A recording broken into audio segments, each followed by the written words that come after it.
One of the biggest reasons Jordan Peterson is so popular, and I can't resist diving deeper and deeper into his catalog, is because the world has gone mad. And he's saying what most of us are thinking, except he's doing it in a more factual, logical, and eloquent manner. Worldwide exclusive.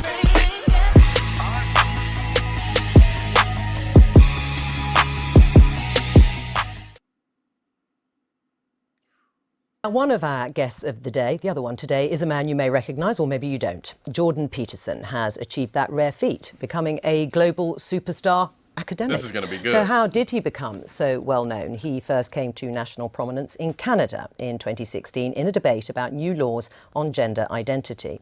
Bill C-16 made it an offence to refuse to call someone by their chosen gender pronoun. Jordan Peterson argued that this would infringe free speech, while some supporters of the bill said he was advocating prejudice. From there, his YouTube star took off, and he has now over 1 million subscribers. And his videos, where he talks everything from identity politics, which we've touched on, to the Bible, to Disney movies, have been viewed over 150 million times. Gosh, that's about the same number of viewers we have on this programme. Last year, he supported ex-Google employee James Damore, who had been fired for suggesting men and women have different interests due to biological differences. And his latest book, 12 Rules for Life, has taken him on a global tour promoting his ideas, and just this week he sold out the 1,000-seater Emmanuel Centre around the corner here in Westminster. So Jordan, you've done endless interviews. You've been publicising your book, and they've generated plenty of heated debate. No, I actually sold out the Apollo. It had 5,000 seats. All right, stop boasting. He said, let's be correct. Do you think, though, because of the heat that has been generated, that your views have been misrepresented at times?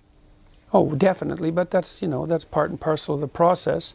I did take a very forceful stance, let's say, against some of the excesses of the radical left-wingers, and it's in their best interest to paint me as somehow a figure of the extreme right, because then I don't have to be contended with. But, I mean, it's easy for people's views to be oversimplified in a very large public debate.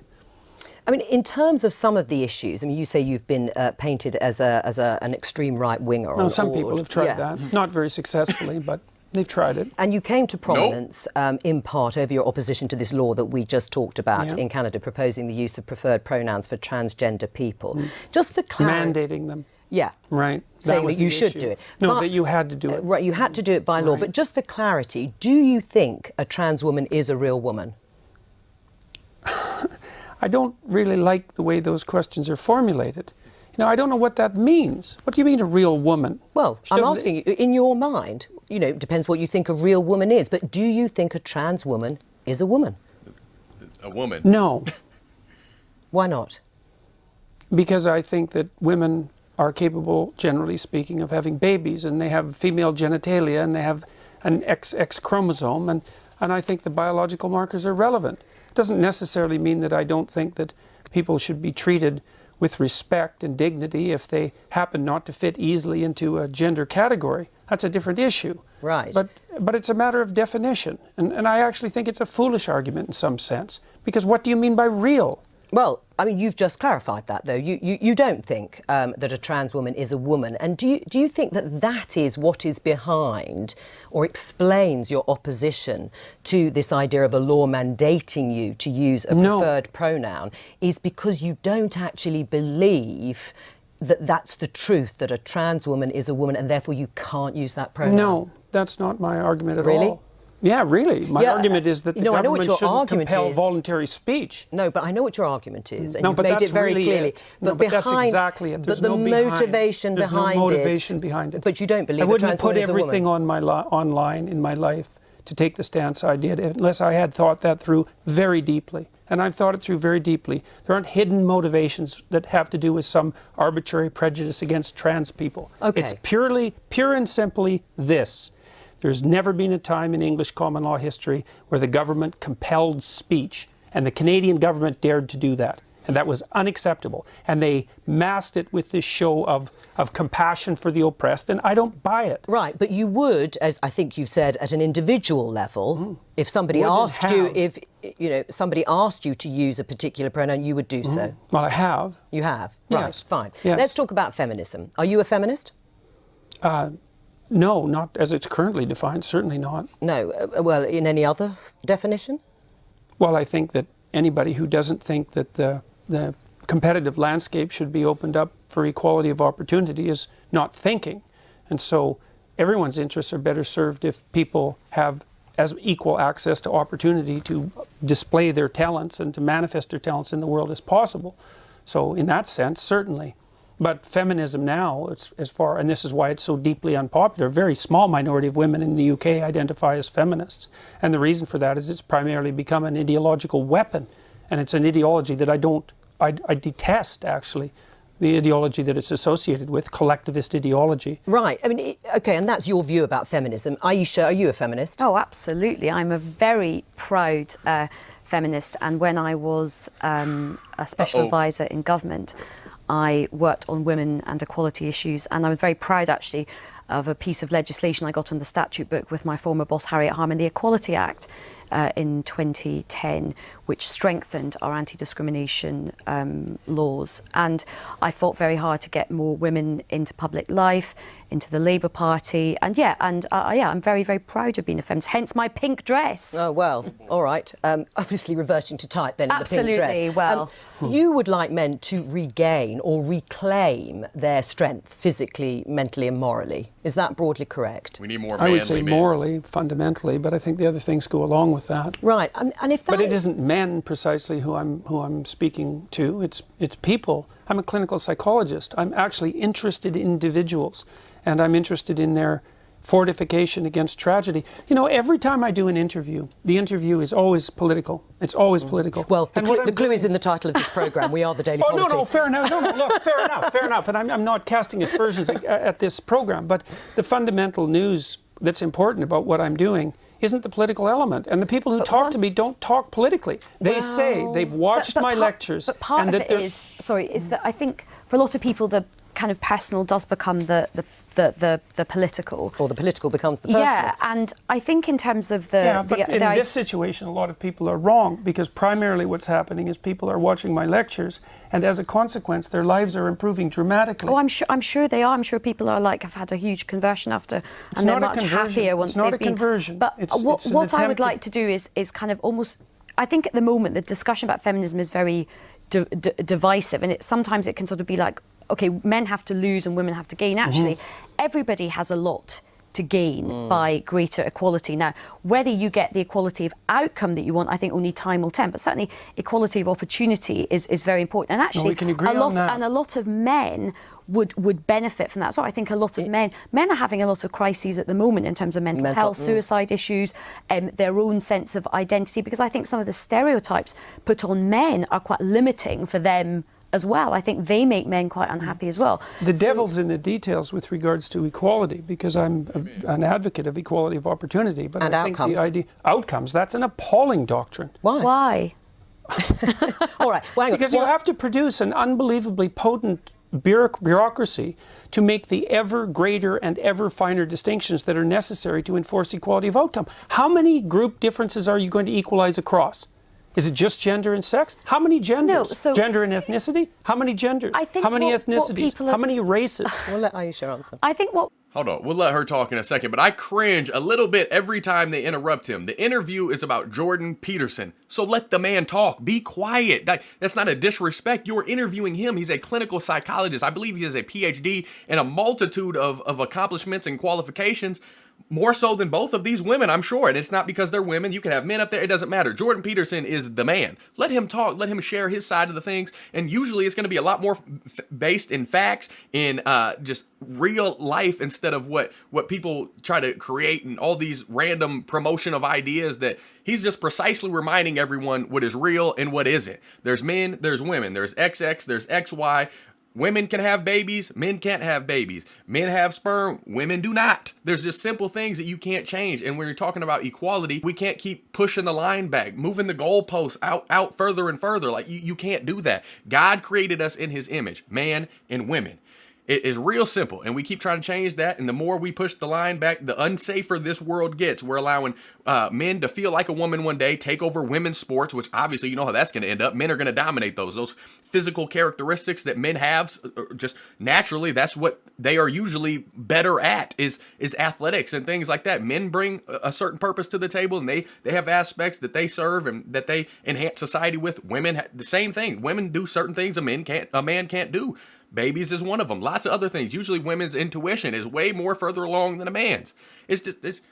We're different, but we don't have to have equality across all different races, sexes. Equality for people. Love God, love people. It's real simple. If somebody is a man one day, he feels like a woman, I'm still going to respect them. I'm still going to love them, but I'm not going to call them a woman if they were born a man. If it's a woman trying to be a man, I'm not going to call them a man because they were in fact born a woman. That's just simple genetics, simple biology. You can't change it. You can't just keep creating your own ideas just because it hurts your feelings doesn't make it a fact. Facts hurt. I understand that, but you can't keep promoting these false ideologies and making people think what isn't real is real. That's what Jordan's just reminding us. Like, these are the facts. Take note. How many ethnicities? How many races? We'll let Aisha answer. Unlimited if you let them keep people going. are trying to do with this, and certainly as somebody who has sought to sort of do this myself, I think you set yourself ambitions for what you would like to see, and then you try and remove as many of the structural barriers and obstacles. So you try and create that fair crack of the whip and that equality of opportunity to see where you get to with the outcomes. That's now, fine. we are in very early stages. It's only 100 years since women got the vote in this country. We have had a long established patriarchal society and set up for a long time in the world in this country. So I think we have a long way to go to see where it plays out. There is no country in the world where we really do have gender equality properly yet in terms of real decision making and real Some of the power. Scandinavian countries, maybe? But they're still different. not quite there. And I think you've spoken a lot about this. There's still a way to go in Scandinavia. Things are not perfect in Scandinavia I haven't at spoken all. about that specifically. I've spoken about You spoke about the right stuff yesterday. You talked about the Well, Scandinavian. I've spoken about the fact that, see, one of the things that's happened in the analysis of the differences between men and women is that the social constructionist claim is that the differences are socially constructed, right? Is that it's a consequence of environment that men and women differ. But what the scientific literature indicates is that as cultures become more egalitarian, like they have in Scandinavia, the differences between men and women actually increase rather than decreasing, which is a direct repost to the social constructionist view. So they just deny all that. The biggest differences in the world in interest and temperament are between Scandinavian men and women. It's exactly the opposite of what everyone predicted. Can I just pick up on one thing you said a little earlier in the interview, which you said it's the moral guidance that you are focused on. You think that is particularly important. How do you square that with the behaviour of perhaps arguably, a prominent alpha male president of the United States, Donald Trump? When his behaviour, he is accused of having an affair with a porn star when his wife was pregnant. How does that fit with morally reclaiming? Well, I would say that was rather clearly immoral. Right. Yeah, but not to be a target for emulation. But you still would have voted for him over Hillary Clinton as an identity politics. It's just how none do of that you was on the table, and I said I might have voted for him on a whim. So they ask him a baited question, and then they don't let him answer. Like, you have the nerve to reach a conclusion for him. It's amazing. It's interesting, ain't it? Because they ask him all these baited questions, and they don't even give him the chance to explain himself. But again, his patience is like titanium. He takes it to the chest, takes it to the chin, and then he hits him with the proper, eloquent, factual, timely response. While they're getting emotional, he's still staying cool, staying composed, staying logical. And that's how you get people to your side. When you get emotional, when you start bashing, belittling, or just things get heated, nobody wins at that situation. That's why he's so good at this. That's why I cannot do this. That's why I'm breaking this down, giving my opinion, having conversation with y'all, and bringing my approach to it. But I couldn't do these debates like this because I do get passionate about this. My foundation is in this. But as an evangelical, as somebody who's just working to get better as a man, love more people, love God, and put everything into perspective, I got to get better at that. That's my sin. We're all sinners. That's why I admit I need a savior, because I'm not trying to come to judgment and say I believe in God, but really I'm not walking like I believe in God, and then, it gets toasty. I'm not trying to do that. So this is why Jordan is the man. over Well, Hillary to be fair, Clinton those- as to be an fair, though, identity politics. none of I mean, it's just how None of do that you was on the look- table, and I said I might have voted for him on a whim. That's But all. you also did say Robbie you is started different. out feeling quite close to Hillary Clinton. Can I just come Yeah. on the Very on the- quickly, 'cause just we've got to quickly. move on. In a way, gotta I get don't to your book. I don't care what Trump does in terms of his private life, but Sure. what I don't have is him stopping or potentially stopping other women having agency over their reproductive rights, and lots of men taking those decisions. It's for all example. about where the moral outrage lies and what's Yeah. more morally outrageous in people's eyes. Is it his behaviour or the identity politics for you on the... Anyway, we'll have to discuss this another time.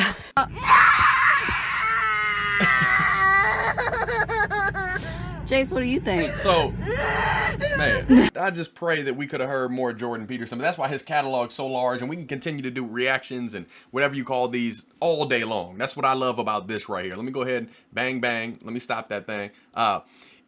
It's, you know what's hilarious? If roles were reversed in that same interview situation, if a lone feminist with two male hosts, if a lone feminist with two male hosts instead of two women hosts talking over her argument, it would be called mansplaining. Like literally, whatever happened to Jordan Peterson right there, it would have been called mansplaining because it's two feminists talking over a male.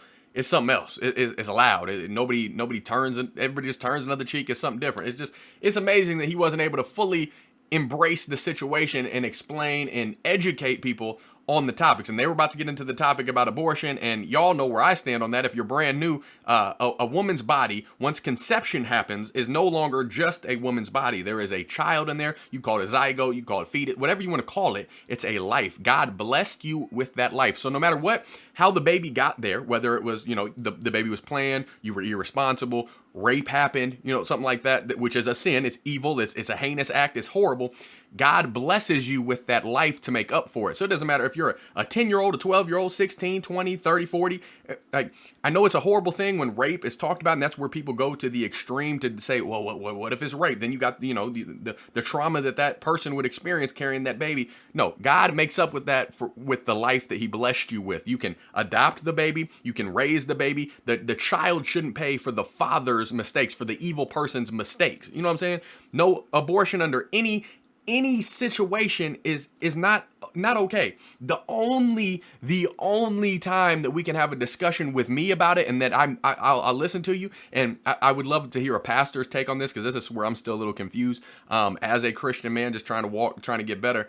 When you're talking about abortion, when you're talking about women's rights, if the baby at some point is going to kill the mother, in fact, like carrying it out through the full term of the pregnancy is going to kill the mother, what would you do? What happens then? Is it called an abortion, or is it called a miscarriage? What happens then? As for my Christian folks out there, in that situation, do you allow an abortion to happen? Do you save the wife? Do you allow the mother to die and the baby is the life that gets saved? Like, how do you approach that? I'm asking somebody out there because I'm confused about that. But other than that, abortion, the man is involved in that too, unless it's rape, and then still it's a blessing to have that life.